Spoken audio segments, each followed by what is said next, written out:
Thank you. Thank you for joining in.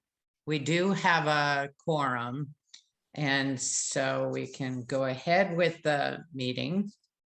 I wanted to start out with an announcement that we are fortunate indeed, as you've noticed, to have Jim Levy begin to work with us with this meeting and also in some other functions that we are hoping he'd be willing to take on to help the committee expand its role and its work. So welcome, Jim, and thank you very much for agreeing to work with us. We're lucky indeed to have him. Good to be here. So, what? Did you quit already? Sorry, nope, just I said happy to be here. Happy to help. All right, great. This is going to probably be a pretty short meeting because the second item on the agenda, current referrals, is pretty thin, I will point out.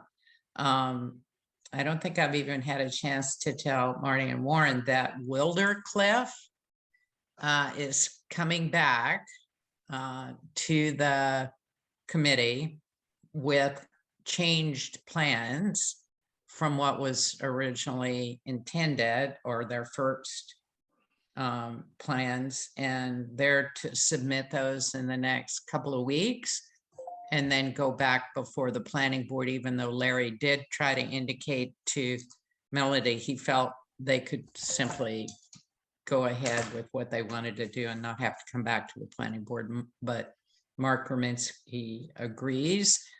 I have not outlined the narrative, have I, of what they intend to do? Have I told anybody that yet? Because I only heard it verbally. They're removing the fireplace from the back wall of Amen. yeah. They are going to put, yeah, they did. They're going to put windows across there.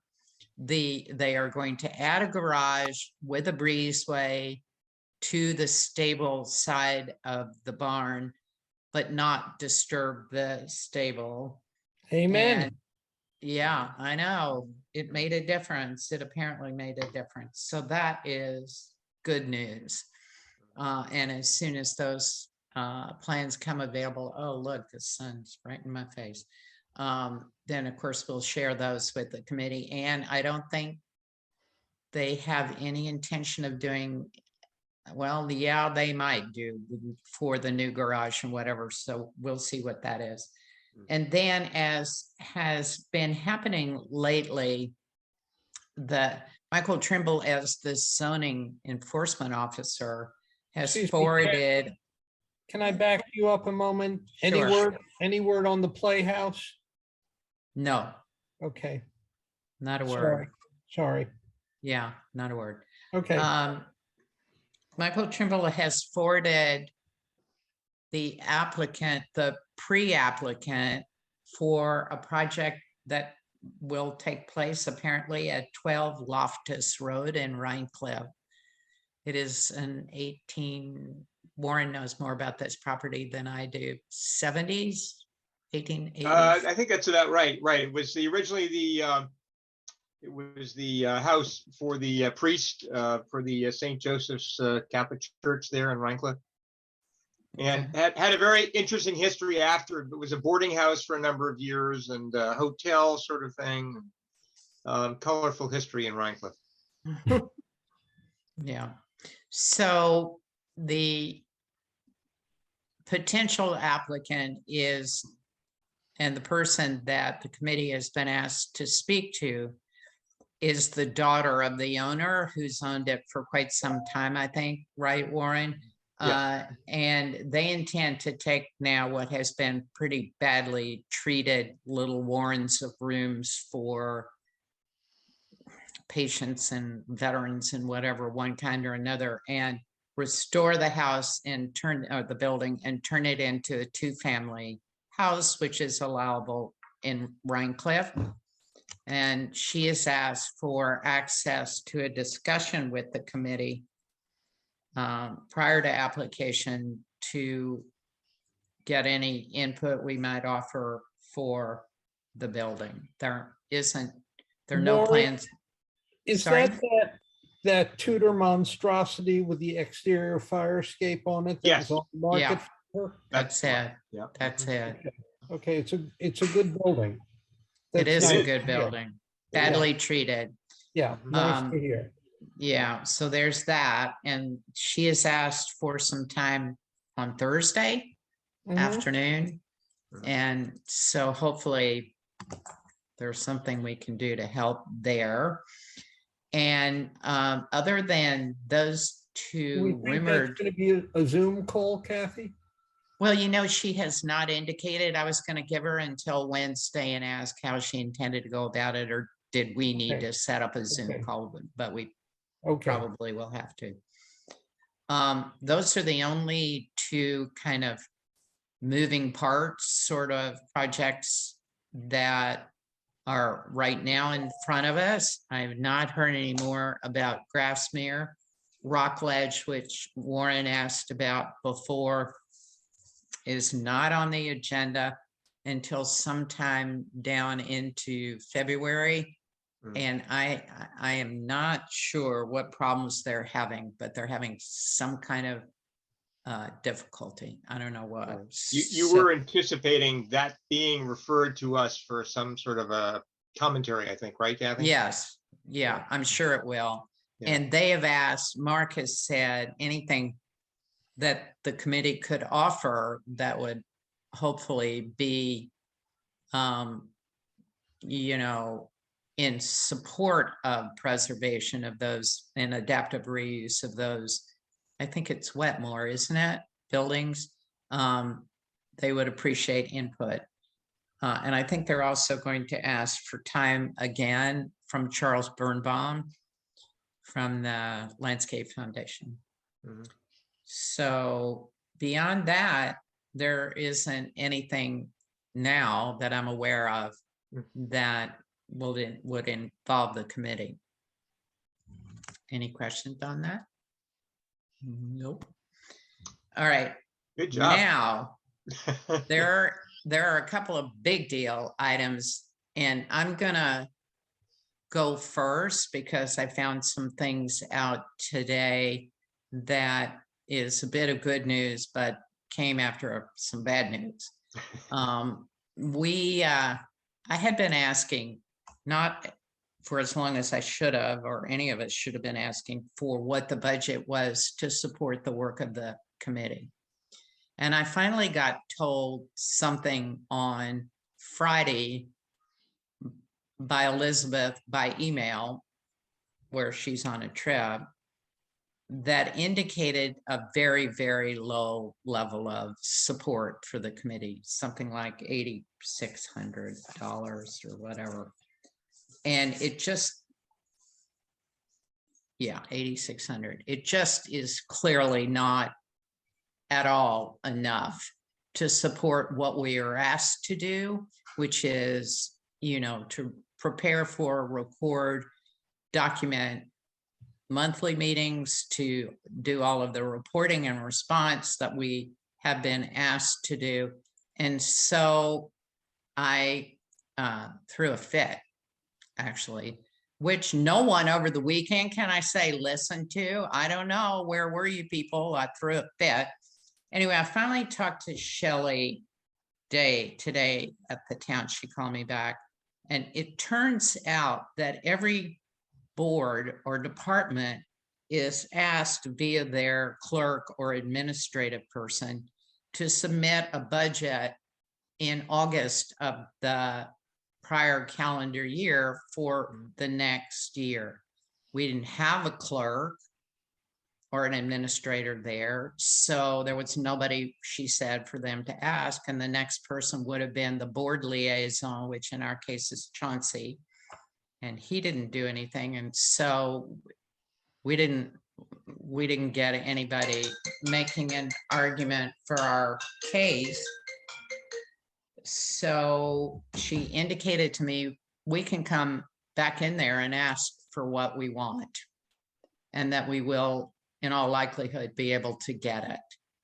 And so I'm gonna start tomorrow with Jim and whoever else wants to join in on that conversation to develop as quickly as possible a significant budget that supports the work that we do.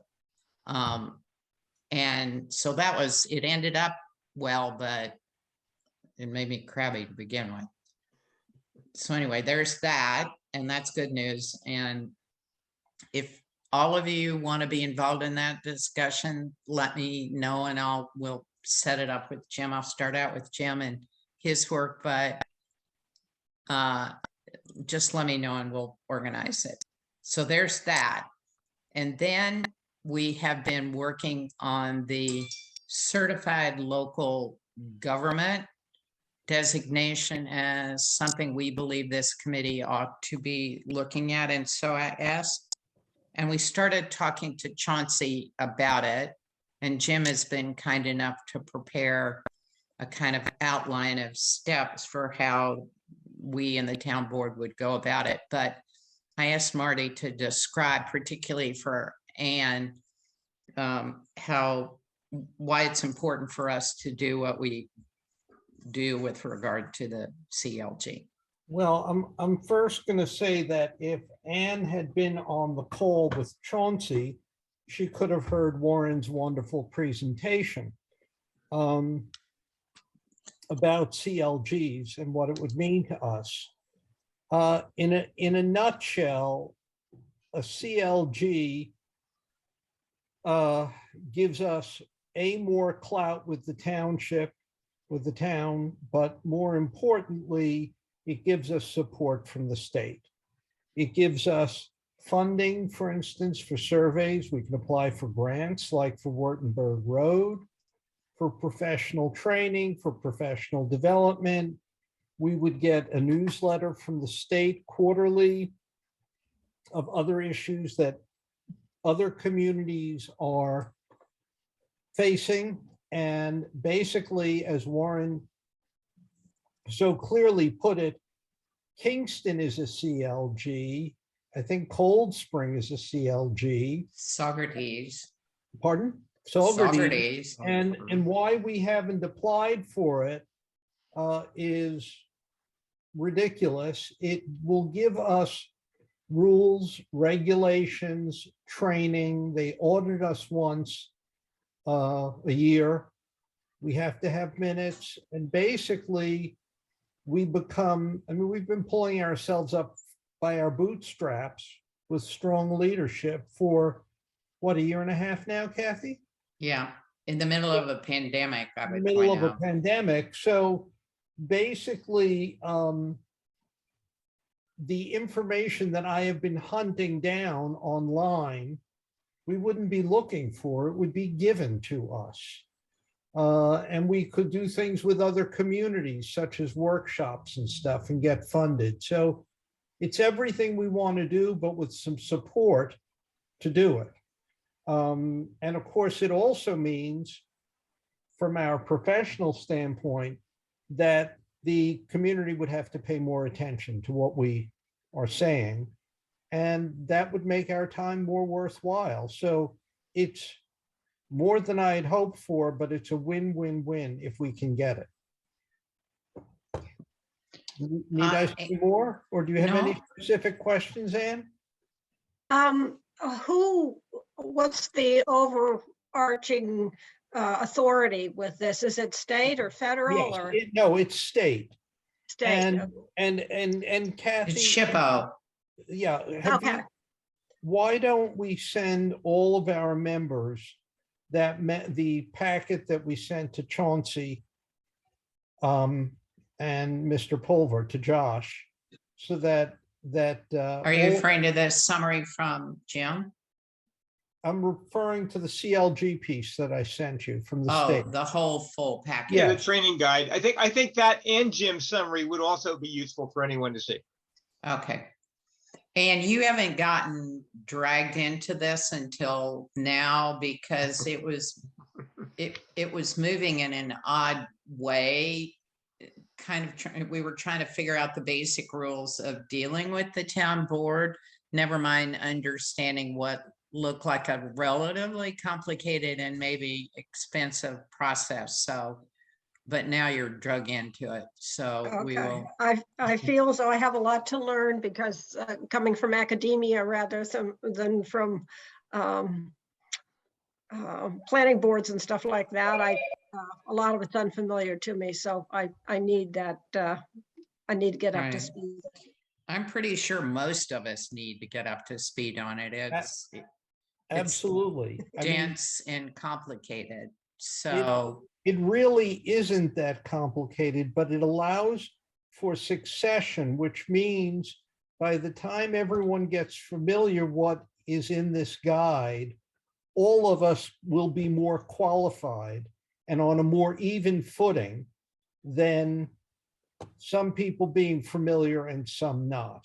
And so what happens is, as various ones of us drift off, as happens in life or on any committee, there is some background and some structure, and we're less dependent upon collective committee memory because there's an actual resource there to fall back on.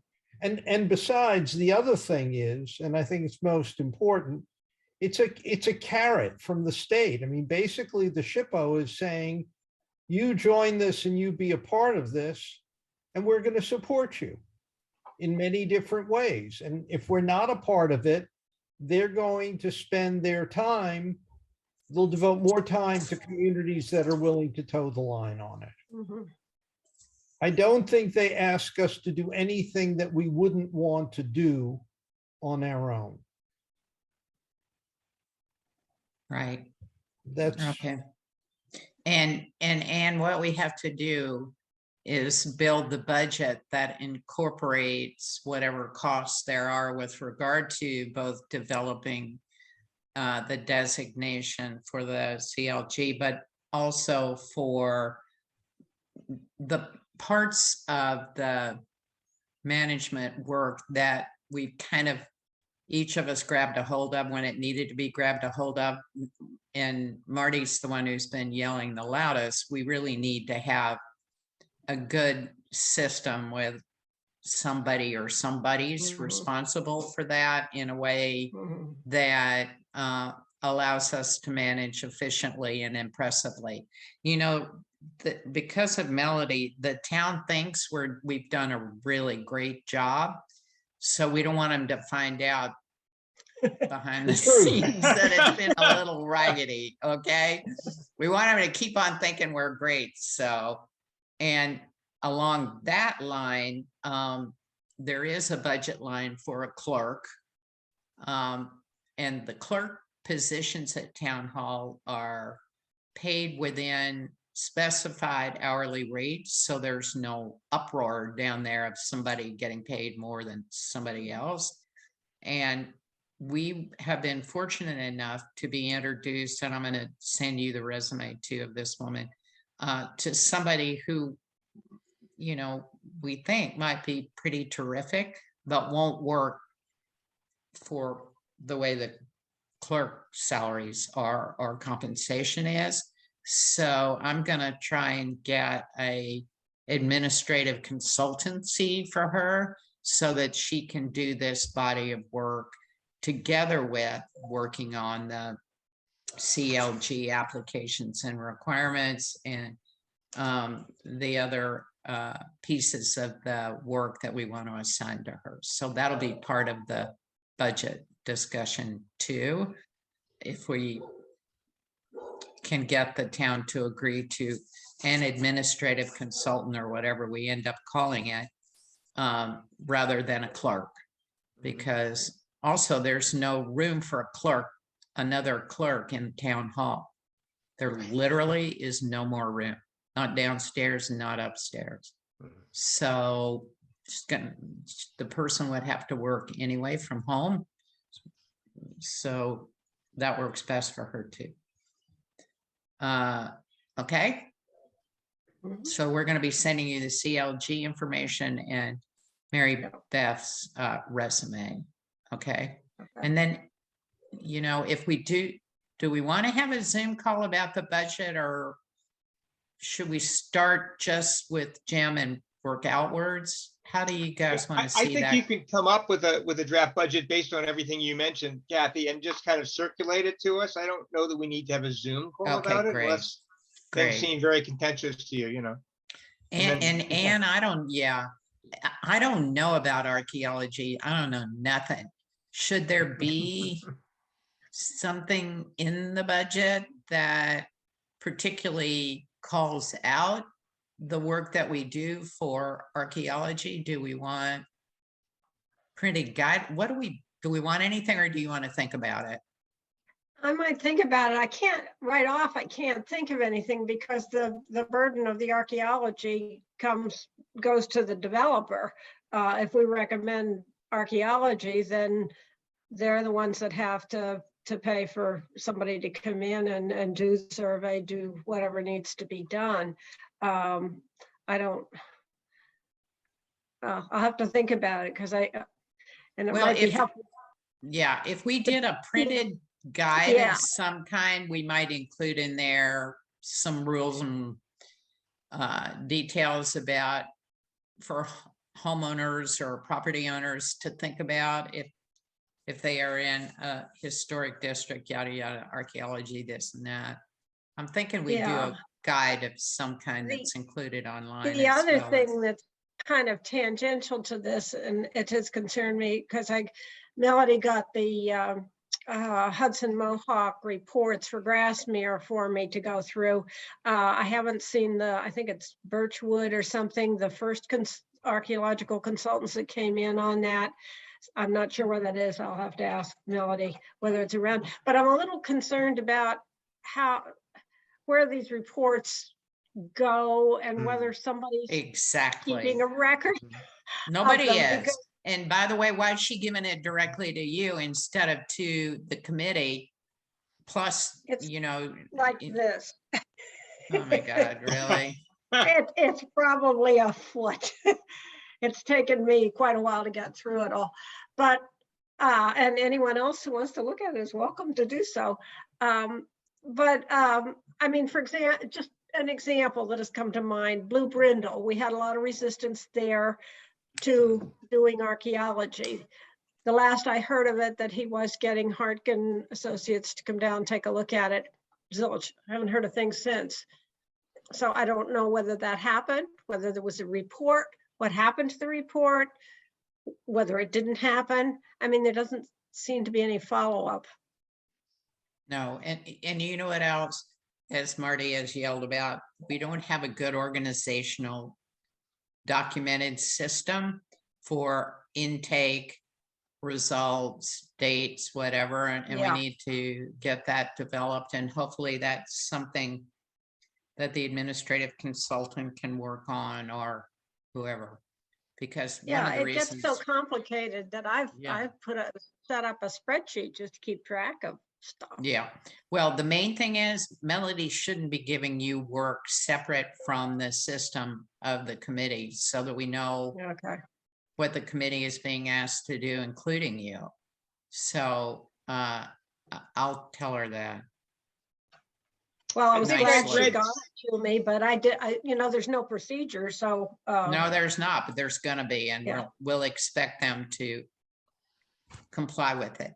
Sorry, Warren. Okay. That's right. I read somewhere, and I don't know whether it was in the enabling legislation where the town created this committee, or whether it was in something that this SHPO said in their, certified local government training guide.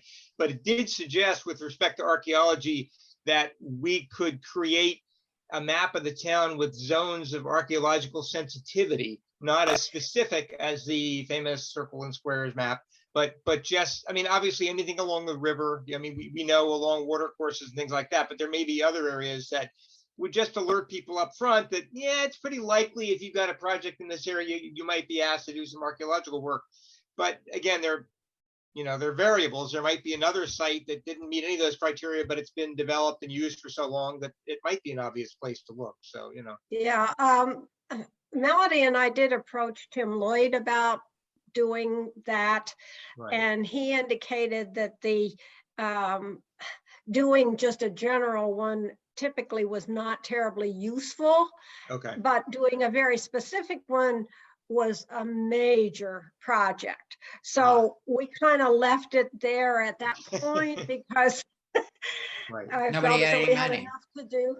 Right. I mean, obviously, part of the archaeological, when we recommend archaeology and they get a consultant, part of what the consultant is supposed to do is to check with them and look at the CRIS Right. database. And we know the whole stretch along the river there is archaeologically sensitive. So that's probably what, I don't know, a third of the town or so. Mm. So, yeah, it would be helpful to have some central way of approaching that. I think we probably need advice from SHPO, and I think we probably need to think about how much time we're able to devote Right. to something. And hello, this is Nancy. You should know that 5 years or more ago, Craig Vogel made a report about archaeology in general to the town. It was not made public because they were afraid that it would encourage people to, Oh, to look for things that would be removed without supervision. So a copy of that was filed with the town. Craig Vogel, Archaeology. okay. So That's we could very ask helpful. John for that. You could look for that. Okay. Well, Nancy, is that the map that you shared with me I believe so. earlier? I believe so. Because that would be part of what we're looking at here, Yes. but it's not as Sure. comprehensive as what would be ideal. But I think that Nancy brings up a very interesting point that I hadn't given much thought. And I know when I served for the state on the Preservation Commission, we didn't post any of our archaeological sites for the very reason that Nancy is speaking about. And that Right. actually what would happen in that case, which is another thing for us to do, is people would come to us. We might have that information and say, yes, you are in a sensitive region or not, rather than encourage pot hunters that they have a treasure map. Mhm. Yeah, well, that's exactly what one of the first stages in phase A is to consult with, and I know it's been impeded by the pandemic, but consult with SHPO to see if it is, I mean, that's part of the responsibility of the archaeological consultants to check on that specific thing. If the state has anything in its CRIS database indicating that it's archaeologically sensitive. But it's, again, that's not microscopic. It's not Mm. going to tell you whether there's likely to be a site around the 18th century house that somebody wants to dig up the whole yard, that kind of thing. Mhm. Mhm. Right. Nancy or Warren, either one. Hudsonia's work with the town, however long ago they did their work, did it include archaeology? Did it include native habitats, things like that? Does anybody know? I couldn't find a location online on the town website, but I know they did work with Rhinebeck, right? Does I thought that anybody was know? more ecologically focused. Okay, It is. It's natural features focused. I'd have to look and see if there was a specific map related to that, Kathy, but I don't recall one. It was definitely natural features focused. okay, but it's something we ought to take a look at, yeah? Yeah, No? I've got copies of maps. I may have the document. I'll have to look. If I have it, I can Okay. forward that on. And just really Great. quickly, Warren, when you spoke earlier, it is in the zoning about the committee being able to look into identifying landmarks, districts, and archaeological sensitive sites, things like that. Mhm. And then just going back one more step, all of the Grassmere information is available online on the town planning board website. You can actually link to all of their documents digitally, which I know a lot of people don't like looking at, but everything is there, including the archaeological documents. And it is a lot. It's 150 megs worth of files, something to that effect. but it is all there if you want to take a look at it. But and is- available to the public. Is that since Soho House came back in and took over the project or before? No, it's the original documentation, but they haven't touched anything on that. Well, they hadn't touched anything on that site until a couple months ago. So we'd assume everything is the same. They Okay. haven't dug anything, taken down a tree or anything until recently. Yeah, well, there apparently were two archaeological consulting groups that came in, and I think the first one was like Birchmark or Birch something or other. And that was quite a while ago. That was the earliest one. And then it was Hudson Mohawk from Troy, did several studies since then. And those are the ones that I have seen in hard copy. I have not seen the earlier one, which was done. Part of the problem is that they keep changing the plans there. So they do one area and then, oh, oops, we're going to have to do this area. And oh, we thought we weren't going to do that. So that kind of thing. So, okay. Is that just accessible? You don't need a password or anything to get into it? It's. Nope, there's a link right on the planning board page. I actually just looked and it is all Mohawk. What did you say? It was Mohawk, Hudson Mohawk Archaeological Mohawk, Consultants. Yeah, Those are the 4 files we have online. Okay, so I don't know where the original file is. What I can look and double check and see what the name of the consultants were, but the Hudson Mohawk ones are the ones I've seen. Yeah, if you go to the planning board page, there's a link right at the top. You can publicly access any of the files for Grassmere. Okay. And you know, the updating of the website is, and is something we're going to work on and get a budget for also, because it's static, outdated, and wasn't that good to begin with. So we need to work on it, right? Yeah. Okay. Anything else, guys? No. Jim, you and I'll go to work on the budget as early as is convenient for you, and then we'll share it with the team. And at the same time, we'll work on a parallel track with the CLG and the town board. Great. Okay. Anything else, guys, before we go? Look at that, 4:34. I love this. The only other to-do item, Kathy, was just to send out a copy of the CLG document for Warren, and then that summary I put together. Is that something you're going to do? Yeah, Or? to Ann. Ann's the only Yeah, one on the committee Okay. doesn't have it, and Nancy doesn't have it. I guess we could send it to her as well. Did Catherine get it? No, she did not. Thank you for pointing that out. I'll be sure that the entire team gets both documents. How about that? Sounds like a plan. Okay. Okay. All right. Thanks, guys, very much. Thank you. Thank Jim, you. I'll talk to you Happy New Year, tomorrow. Everyone. Same to you. Thanks. Bye-bye. Bye. Bye-bye.